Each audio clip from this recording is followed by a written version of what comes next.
மணப்பாற மாடு கட்டி ஹே மணப்பாற மாடு கட்டி மாயவரம் ஏற பூட்டி வயக்காட்ட உழுது போடு செல்லக்கண்ணு, நீ வயக்காட்ட உழுது போடு செல்லக்கண்ணு. அன்பிற்கினியவர்களே, மாமல்லபுரம் திருக்குடும்ப தேவாலயத்திலிருந்து அன்பு வணக்கங்கள். இன்று மாட்டுப் பொங்கல் திருநாள். மங்களகரமான நல்வாழ்த்துக்கள், நன்றிகள். நமக்கல்ல, மாடுகளுக்கு. நான் மாடு பேசுகிறேன். உழைத்து உழைத்து களைத்து களைத்து உற்சாகத்தோடும் உற்சாகம் இல்லாமலும் நான் விரும்புகிறேனோ தெரியாது, நீங்கள் விரும்பும் போதெல்லாம் நீங்கள் விரும்புவதை செய்கிறேன், உழைக்கிறேன். உழைப்புக்கு நன்றி, உழைக்கின்ற எனக்கு நன்றி என்று வருடத்திற்கு ஒரு நாள் மாட்டுப் பொங்கல் என்று நீங்கள் கொண்டாடுகின்றீர்கள்.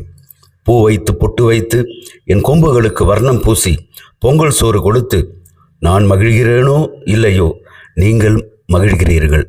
நல்லது. ஆனால் நான் உழைக்கிற போது, ஏர் கலப்பையை இழுக்கிற பொழுது, பாரமான சுமைகளை வண்டிகளில் சுமக்கிற போது, ஒருவேளை நீங்கள் விரும்புவது போல் நடக்காமல் இருக்கலாம். என்னை கொம்பால் அடிக்கிறீர்கள், காலால் எட்டி உதைக்கிறீர்கள், மாடே மாடே, அறிவு கெட்ட மாடே என்று கத்துகிறீர்கள். ஏன்? சக மனிதர்கள் மீது உங்கள் கோபத்தை, வெறுப்பை வெளிப்படுத்த மாடே மாடே, எருமை மாடே என்றுதான் சத்துகிறீர்கள்.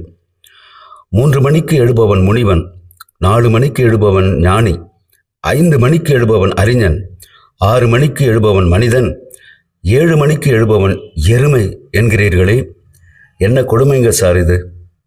நான் கண்மூடி தூங்குவதை நீங்கள் எப்போதாவது பார்த்திருக்கிறீர்களா? கோமாதா எங்கள் குலமாதா என்று என்னை கடவுளாக கும்பிடுகிறீர்கள். பாதுகாப்பு மையங்கள் அமைத்து நலிவுற்ற மாடுகளை பராமரிக்கிறீர்கள். நன்றி நன்றி. என்னுடைய சிறுநீரை கோமியமாக அதிஉச்ச வழிபாடுகளுக்கும் அர்ச்சனை ஜபங்கள் நேரத்திலும் பயன்படுத்துகிறீர்கள்.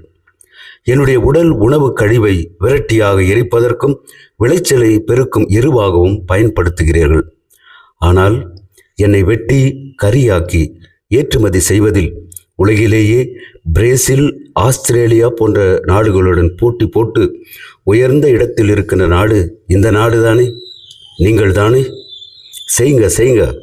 ஆனால் உள்நாட்டுக்காரன், இந்த நாட்டுக்காரன் மாட்டுக்கறி சாப்பிடக்கூடாதுன்னு கூவறீங்களே, என்னங்க சார் உங்கள் நியாயம்?